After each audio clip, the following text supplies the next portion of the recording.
Now, when you look into legends, mythology, and folklore, it's interesting how many different ways something can be looked at.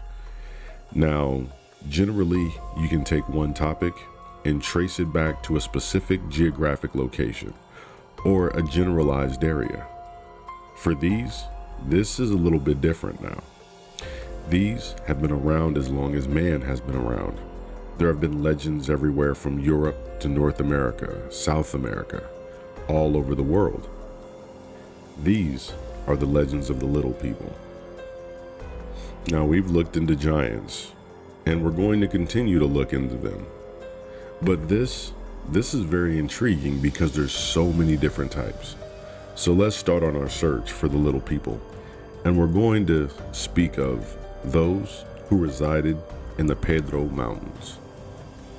Now we're going to go ahead and start off in North America. Oral traditions of many different Native American communities, you'll find stories of little people, those who stand from 20 inches to almost 3 feet tall. In some tribes, they're known as the tiny people eaters. In others, they've been known to be spirits, healers, and some believe them to be magical, similar to leprechauns or fairies in some sorts. But in any event, legends are well known amongst indigenous all across the nation, and this is long before the Europeans ever set foot on the land. Now we're going to look in one tribe, the Shoshone of Wyoming. They have a small race of people known as the Namuragar, and their legends are told about the little people attacking them with tiny bows and poisoned arrows. They are also known to kill their own with a blow to the head when they became too ill or couldn't be part of society.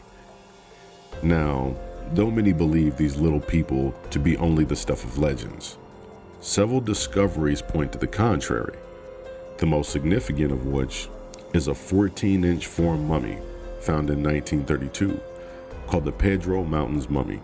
He was discovered when 2 men dug for gold in the San Pedro Mountains, about 60 miles southwest of Casper, Wyoming.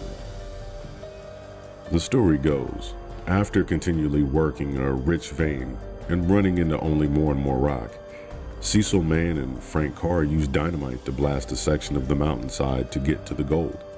After the dust cleared, the cave could be seen in the face rock.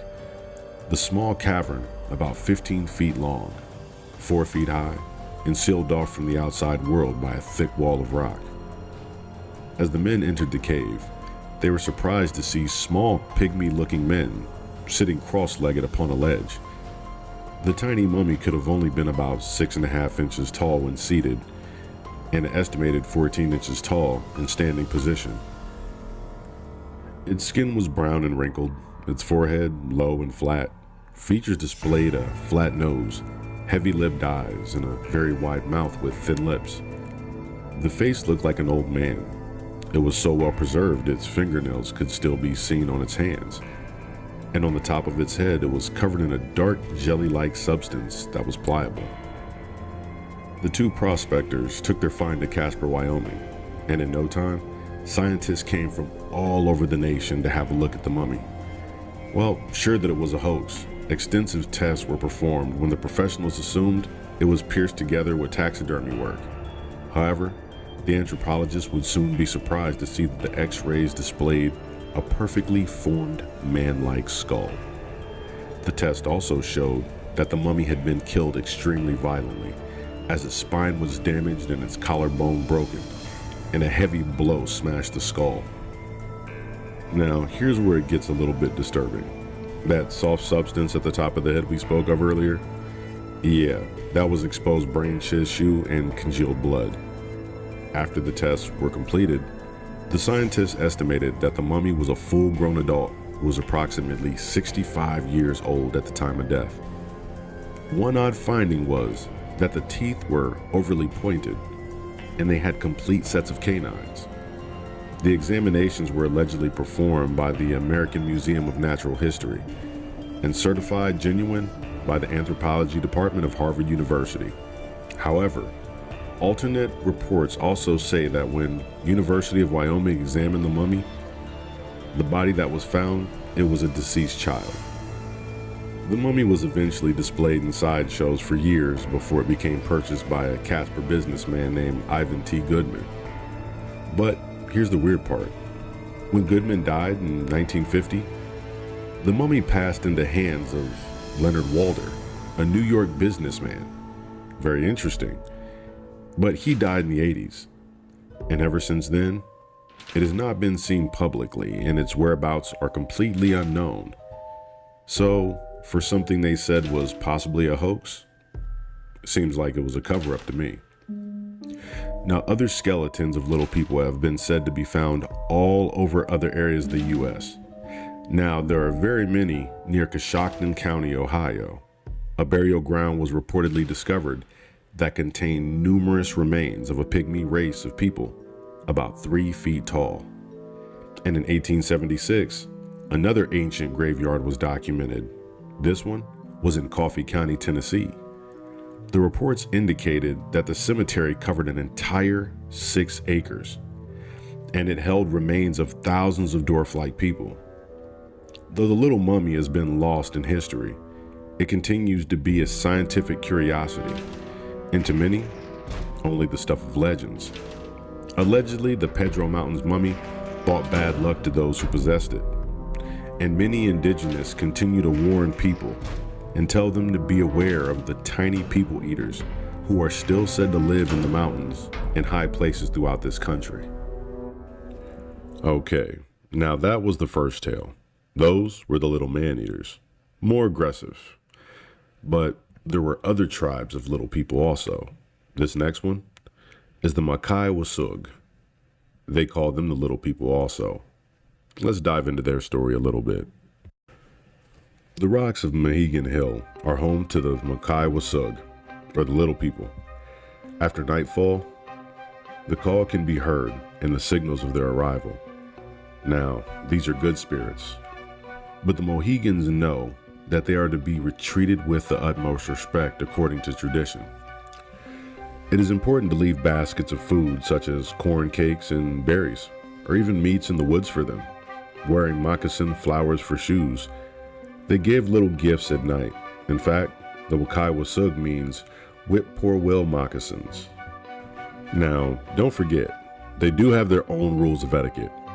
Those who see the little people should never look directly at them. They think it's rude. And if they catch you staring, they might point a finger at you, but this will root you into the ground and they'll steal your belongings. Another rule is don't speak to them in the summer when they're the most active. But in return for kindness, they taught the Mohegan people how to grow corn and use healing plants. They keep the earth well and grant favors for those who honor their ways.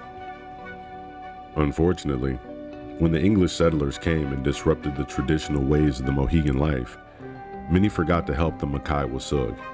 As a result, many Mohegans and Makai-Wasug fell ill. At this time of bad spirits, there lived a medicine woman. One night during a terrible storm, she heard the spirits. When she looked outside, the bird wasn't to be found, but a small boy stood in the rain on her doorstep. It turned out to be he was a full-grown Makai-Wasug. He was named Wigan. He told her to come help people who were sick. Though the storm was forced, he led her through the woods a very long way. Suddenly, the storm seemed to stop as they began to descend into the ground. They were in the realm of the little people. Wigan led her to a beehive-shaped chamber of the rocks inside. A very old woman lay in bed, very ill. The Makai-Wasug told the medicine woman that this was Granny Squannet, who must be made well soon. Granny Squannet is very powerful, and she is known to cause storms whenever she argues with her husband. Her illness was the reason for this storm. Worse, healers often look to Granny Squannet when they're in dire need for help and need healing. And here she was, this time the one who was sick. The medicine woman treated Granny Squannet for nearly a moon before she got better. In return for restoring Granny Squannet's health, the Makai-Wasug gave the medicine woman a basket of gifts and told her to remember them. She was blindfolded and taken back home. Only when she did return, she was able to open the basket. When she opened it, There was quartz crystals, painted skins, and bunches of herbs she couldn't find anywhere else. And that is the story of the Makai-Wasug of the Mohegan tribe. We'll get into more stories of the little people, but this goes to show you that some are kind and some can be downright evil. So, always remember, sometimes in our busy lives, we're so busy looking up that we forget to look down. But be very careful, because if you look down, you may see a little person. And remember, don't stare.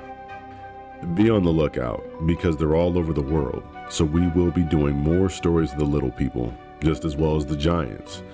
Remember, for one, there always is the other. And like always, have a wonderful evening.